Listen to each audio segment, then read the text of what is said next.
जोंनि बर' हारिनि प्रब्लेम इस्युफोरखौ लानानै बाथ्रा बुंनो हायै मानगोनां एनडिबि ब्रादार्समोननि प्रब्लेम इस्युफोरखौ लानानै बाथ्रा बुंनो हायै मानगोनां रन्जन दैमारिखौ लानानै सोंथि खालामनो हायै बै जोंनि दानि एट प्रेजेन्ट दा समनि एमएलएफोरा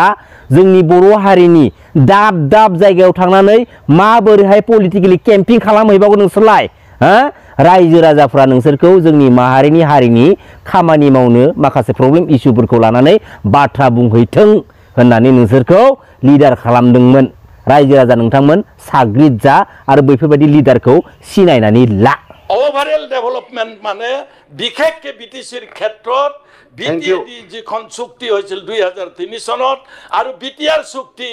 এই দুখন আখৰে আখৰ পালন কৰিলে বিটিসিৰ সমস্যা যথেষ্ট কম হ'ব আজি যিসকল স্বাক্ষৰকাৰী আছিল আমাৰ ইয়াত এনডিএফবি এটা স্বাক্ষৰকাৰী আছিল তেওঁলোকৰ যিটো ৰিহেবিলিটেশ্যন তেওঁলোকে 100% ৰিহেবিলিটেশ্যন হৈছে বুলি ভবা নাই কিছুমানৰ হৈছে কিছুমানৰ হোৱা নাই जोंनि बिटिसि एसेम्ब्लियाव आसाम एसेम्ब्लिया बाजेट सिजनखौ लानानै खुंफुंलांनाय हाबाफारिखौ जों बयबो मिथिखाबाय आरो नुखाबायबो आरो बे एसेम्ब्लि सिङावनो गुबुन हारिनि पलिटिकेल लिडारासो जोंनि बर' हारिनि सापर्टिं रुलाव थानानै बर' हारिनि पलिटिकेलि नन पलिटिकेलि माखासे इस्युफोरखौ लानानै गोख्रोङै सोंखारिनाय सोंथि सोंनायखौ जों नुनो मोनदों जों जोबोद गोजोनदों बेफोरबायदि माखासे नुथायफोरखौ नुनानै नाथाय जोंनि एट प्रेजेन्ट दानि बै माखासे एमएलएफोरा मा मेगनजों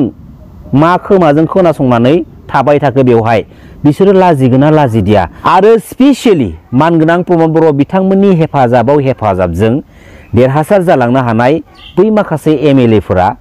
मानो जोंनि बर' हारिनि माखासे इस्युफोरखौ लानानै बे एसेम्ब्लि न' सिङाव बाथ्रा बुंनो सोंथि सोंनो गोहो मोनदिया मानि थाखाय बाथ्रा बुंनो गोहो मोनाखै मिथिगौना रायजो राजा नोंथांमोन दानि बिटिसि गभर्नमेन्टखौ प्रमद बर' बिथाङा दैदेनगासिनो दङ आरो प्रमद बर' बिथाङानो गावनि खुगाजों बुङो जोंनि बिटिसि बिटिआर एरियायाव गोजोन फैबाय गोजोन थासारि जाबाय आरो गोजोन थासारिखौ लाबोनो थाखायनो खामानि मावगासिनो दङ आरो बिटिसि ओनसोलनि 35 लाख गुबुन गुबुन जाति जनगोष्ठीफोरनि सुबुंफोरखौ लाफानानै डेभेलपमेन्टनि गोजोननि खामानिफोरखौ मावलांगासिनो दङ बा मावनायाव नांथाबनानै दङ जेराव बिथांमोनानो जोंनि बिटिसि ओनसोलाव गोजोन फैबाय होननानै बुंनानै लाखाबाय सिगाङावनो अब्ला दिनै बिथांमोना माबोरैहायथो बे गोजोननि थासारियाव थानानै गोजोननि हेंथायै बाथ्रा बुंनो हागोन रायजो राजा नोंथांमोन बेनो प्रब्लेमा जायनि थाखाय दिनै बिसोरो जोंनि बर' हारिनि माखासे पलिटिकेलि नन पलिटिकेलि आरो मानगोनां एनडिबि ब्रादार्समोननि इस्युखौ लानानै मानगोनां रन्जन दैमारि सारनि इस्युखौ लानानै दिनै बाथ्रा बुंनो हादिया आरो बिसोरो जेब्लायबो बुंनो हाया सिदा बुंखाबाय आं दिनै गुबुन हारिनि सोरबा पलिटिकेल लिडारा बे एसेम्ब्लि सिङाव गसंनानै बर' हारिनि सापर्टिं रुलाव थानानै जोबोद मोजां मोजां बाथ्रा बुंदोंबो जानो हानाय नाथाय गोथौ गोसोजों जों साननानै नायोब्ला गिदिं गिदा जों जोंनि बिखुङावनो गोलैनाय बायदिखौसो नुनो मोनो रायजो राजा नोंथांमोन दिनैयो नानि थावजोंनो ना एवनाय बायदिखौसो नुहुरबाय आं मोनसे बाथ्राखौ बुंबाय थाखादों जे मानगोनां एनडिबि ब्रादार्समोननि बिटिआर एकर्ड एग्रिमेन्टनि गेजेरजोंसो मानगोनां प्रमद बर' बिथाङा जोंनि बिटिसिनि दानि सिएमनि चेयाराव जिरायनो खाबु मोनदों आरो बिथाङा गावनो हारसिं खाबु लानाय बायदिखौ जों नुहुरदों जायनि थाखाय बिथाङा बिटिसिनि सिएम जानो थाखायनो बिटिसिनि सिएमनि चेयारखौ मोननो थाखायनो हाखु दाखु माने जानानै बिथाङा जेरैखि जाया बे चेयारखौ आवग्रिनानै लाबाय जियानो जादोला बेखौबो जों जेबो बुंनो थांला नाथाय नोंथाङा जोंनि बिटिसिनि दानि सिएम जानानै बे मानगोनां एनडिबि ब्रादार्समोननि मोननांगौ जाखिनि मोनथायफोर आरो बे मोनथायफोरा बे बिटिआरनि एमअएसआवनो रोखा लिरनानै लाबोजानायखा दिनै जेराव लिरनाय दंखायो होनांगौ मावफुंनानै होजोबथारनांगौ नाथाय नोंथांनि दैदेननाय गभर्नमेन्टआ दिनै 4 इयार्स कमप्लिट जालांबाय 5 इयार्स कमप्लिट जानो बांद्राय गोबाव सम गैला नाथाय अब्लाबो नोंथाङा जेरावनोखि लानानै फैखानाय मोनखानाय जिरादखौबो नोंथाङा दिनै मानो खावसे होखो मानो खावसेखौ आद्रा दोनखो जोबोद लासिंसिंनि बाथ्रा दिनै प्रमद बर' बिथांनि दैदेननायनि गेजेरजोंनो एबसुनि जा गणतान्त्रिक आन्दोलन सेपारेट स्टेट बड'लेण्ड मुभमेन्टखौ लानानै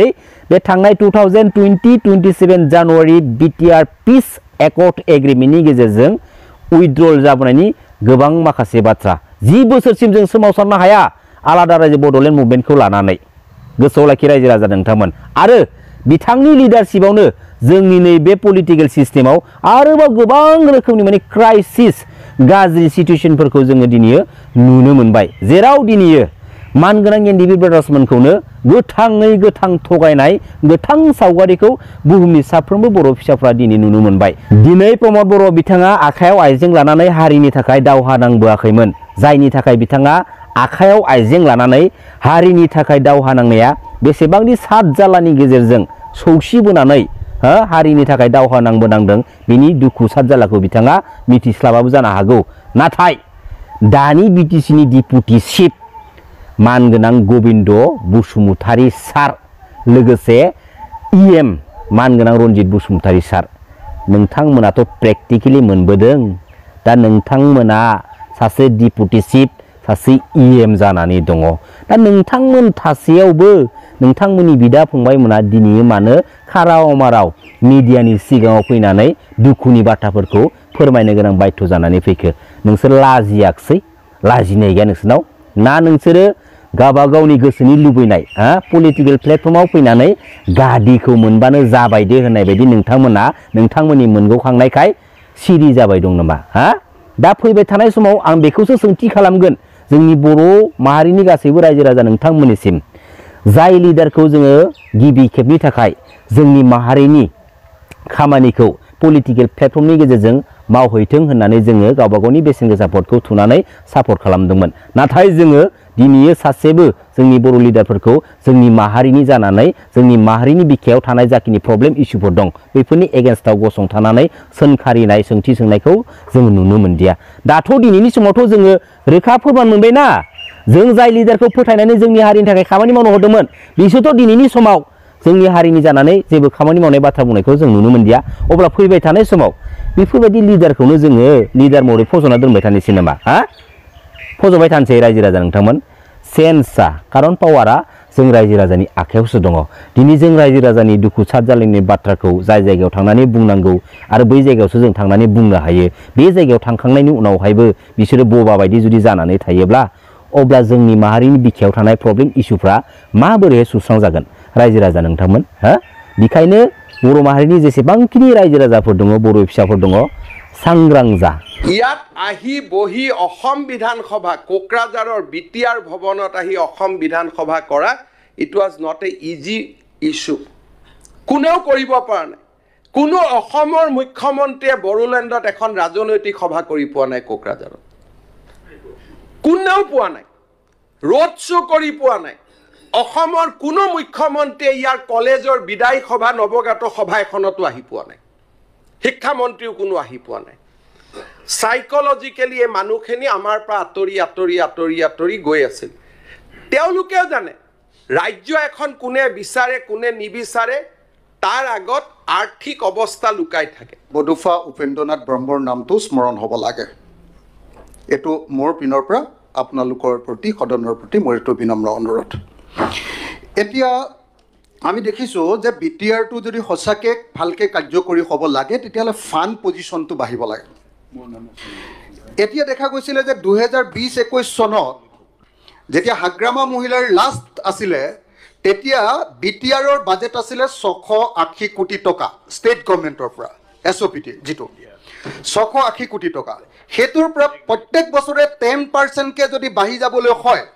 2025-26 চনত আসলতে আজিৰ দিনটোত বিটিআৰৰ কাৰণে বাজেট হ'ব লাগিছিলে 1095 কোটি টকা কিন্তু ষ্টেট গভৰ্ণমেণ্টে এটো কমাই 800 কোটি টকা কৰিছে গতিকে মই মুখ্যমন্ত্ৰী ডাঙৰীয়াত উপস্থিত আছে মই মুখ্যমন্ত্ৰী ডাঙৰীয়াক অনুৰোধ জনাইছো যে আৰু 295 কোটি টকা বিটিআৰক দিয়াৰ ব্যৱস্থা গ্ৰহণ কৰিব লাগে